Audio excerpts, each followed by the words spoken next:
Welcome into Seattle Seahawks today, and as promised, it is time for our mailbag, answering questions from you guys from our community page here on Seattle Seahawks today. So we'll dive in first from Alex here. If the Packers don't sign Aaron Jones in the offseason, should we pursue him instead of re-signing Chris Carson? Based on Green Bay's decision, by the way, to draft A.J. Dillon earlier than he probably should have been drafted, I would think there's a good chance Jones does not re-sign in Green Bay. However, you're not really going to know that until after you make a decision on Chris Carson. You could let them both hit free agency, but then you do run the risk of losing Carson.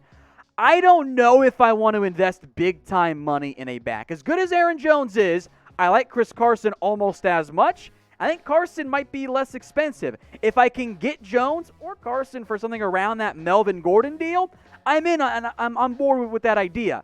But with all these needs on the offensive line, a bunch of key defensive free agents too, I think I'd be better served saving my money and not investing a significant contract into a back, unless Pete Carroll decides to, embrace the run all over again. Now, if you guys want more Seahawks mailbags and or you want to be featured on one, you have to be subscribed. All of the questions from today's Seattle Seahawks mailbag is from subscribers. So if you want to join the show, you know what? Hit that big red button and subscribe. It's free, and it's that easy. All right, over now to Adventures with Layden. Should the Seahawks attempt to get Earl and Sherman back? Yes, our first Earl Thomas and or Richard Sherman question of the season. Richard Sherman, maybe? At some point, he's got to move to safety. That may be this year. Maybe it's 2 years from now. You're good at safety if you're Seattle, though. But it's also why you're not going to go get Earl Thomas. So Sherman's a maybe if he's cheap enough at corner. Guys, in reality, I think Earl Thomas didn't just, burn the bridge. I think he nuked it several times over. I don't really foresee the Seahawks bringing back Earl Thomas after he flipped Pete Carroll the bird and then got cut by the Ravens for being a really bad teammate. There's a reason nobody picked up Earl Thomas. With that in mind, I'll let you guys get your votes in here. Choose your own adventure. And this is going to be the pinned comment, by the way. Who would you sign if you're Seattle? Type S for Richard Sherman, type T for Earl Thomas, type B for bring in both, or type N for you don't want neither of them. If you get the ad break here on YouTube, scroll on down and get your votes in. I'm going to pronounce it Waves. Seahawks third rounder in 2022 for Odell Beckham. He has a big contract coming off injury, and it doesn't work in Cleveland.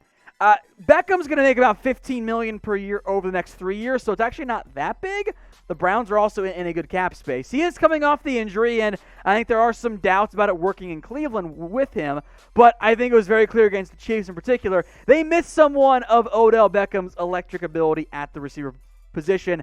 There's no way the Browns would take a 2022, meaning next year's third, for Odell Beckham. That's basically going to be valued as a fourth-round pick this year.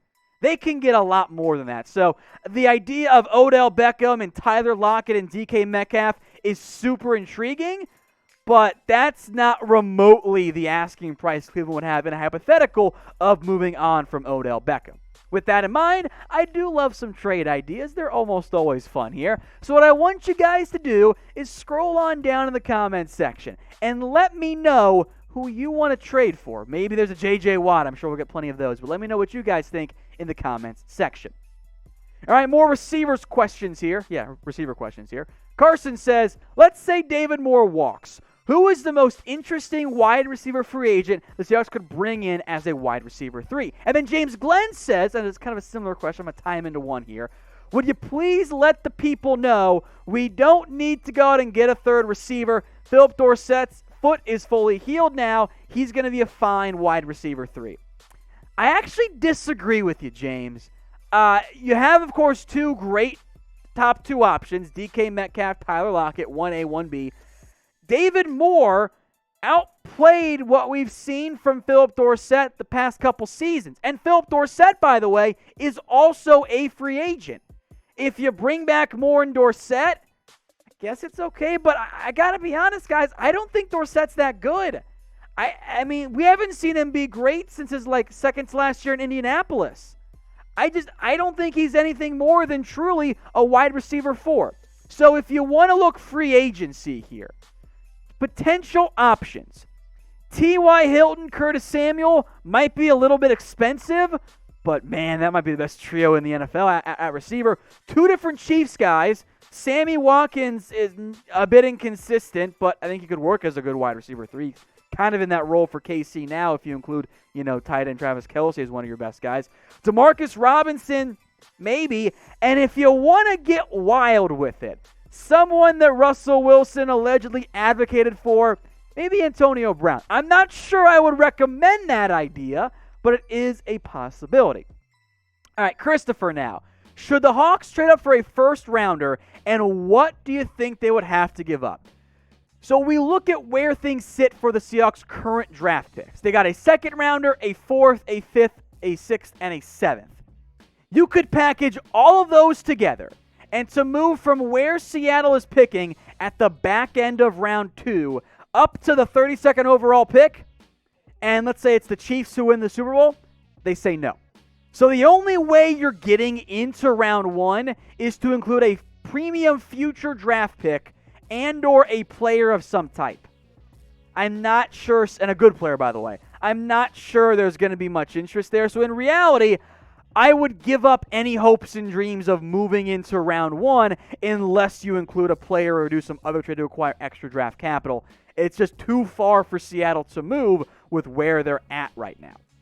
Now, will be some fun draft prop bets, by the way, with our friends over at BetUS. Head over to chatsports.com/bet and use promo code Seahawks125 to get a 125% deposit bonus. I like the deposit bonus. It lets me be a little bit more aggressive and wild with some of my fun bets. You only got to hit one of these once here. All right, let's go this way. 4 parlay bet. I got Packers money line, Chiefs money line. You can adjust it and do spread to get even more aggressive there. I'm going to take the over in the Bills-Chiefs game. I'm going to assume that the Mahomes is going to play. I'll take the under in the Bucs-Packers game, a little bit colder there. That's a $10 parlay to win $89.53. Producer Sam, how you feeling about that one? He likes it. He likes it. I like it too. You can take it all individually as well. You can do it on BetUS. Chatsports.com/bet. Promo code is Seahawks125. From Nathaniel Parks, should we let KJ Wright walk even after a career year for him? I thought Wright was awesome this year. Kind of played a little bit different role for the Seahawks in their defensive scheme. I thought he was really impressive. The problem is it's not almost about KJ Wright at all. It's about how you're going to maximize your current draft, capital and what you're doing in terms of free agency and who you've spent recent picks on. You're not going to move on from Bobby Wagner. You're going to only play 2 linebackers about 75% of the time, maybe 65% if you're Seattle. But that means you're either going to pay KJ Wright a big contract, and if you do that, you're sitting Jordan Brooks on the bench a lot more than you probably want to going forward.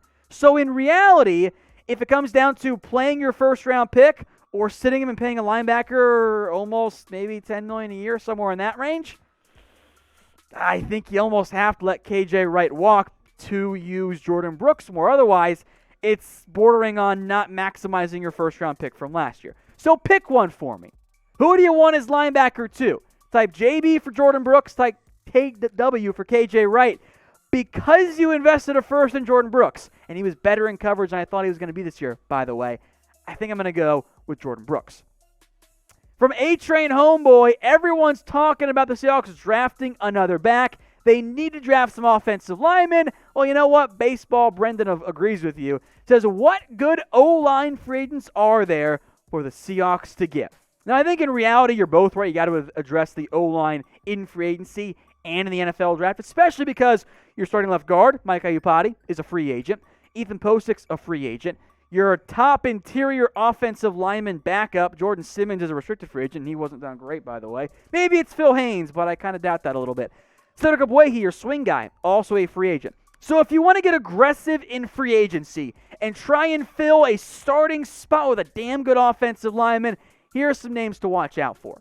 Brandon Schreff, Joe Thuney, both damn good guards. I mean, they come in, start at left guard day one, and no disrespect meant towards Dwayne Brown whatsoever.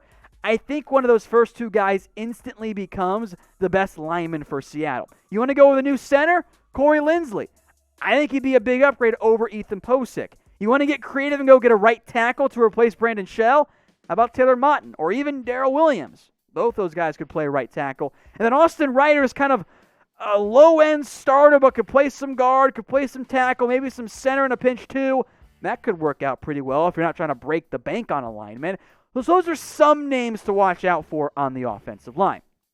Now what I want you guys to do is let me know in the comments section what you think the Seahawks' single biggest need is. If I can group center and offensive guard together, I'm going to go with offensive line. But let me know what you guys think in the comments section.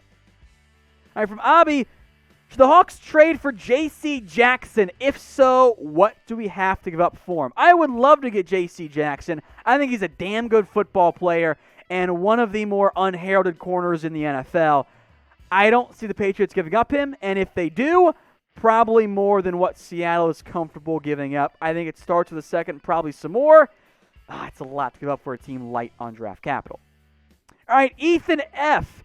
If the Chiefs don't sign Le'Veon or don't re-sign Bell, should we consider trying to re-sign Carson and use Bell and then use Penny to trade up for draft capital towards an offensive lineman? It's a good idea in theory. I think Bell, would be pretty cheap, could be a Carlos Hyde replacement, so I'm on board with that side of it. I don't think he's going to be very expensive. He's not the same guy he was in his prime. Sorry. The problem for Penny is that what is he worth in a trade right now? He hasn't been very healthy in his NFL career, has shown some explosiveness, but has not been remotely worth a first-round pick. His contract gets a little bit more expensive each year. I think you're looking at a mid to late day 3 pick at best. If you get that, sure, maybe you just keep Penny and or Carson to have some other options at the running back position. Look, I don't think Penny's worth that much. I didn't like that pick at the time. In fact, if you go look at my Twitter profile picture at What Going Downy, that photo was a reaction of me when the Seahawks took Rashaad Penny. I was very confused by it. I didn't like it. It didn't make sense to me at the time. It still doesn't make sense to me. Utter confusion was just all over because I'm like, I just don't get it. It didn't make sense to me at the time. It doesn't now. So if you can get something of value, sure, I like the idea in principle. I think the real-world application of it, probably not the most likely outcome.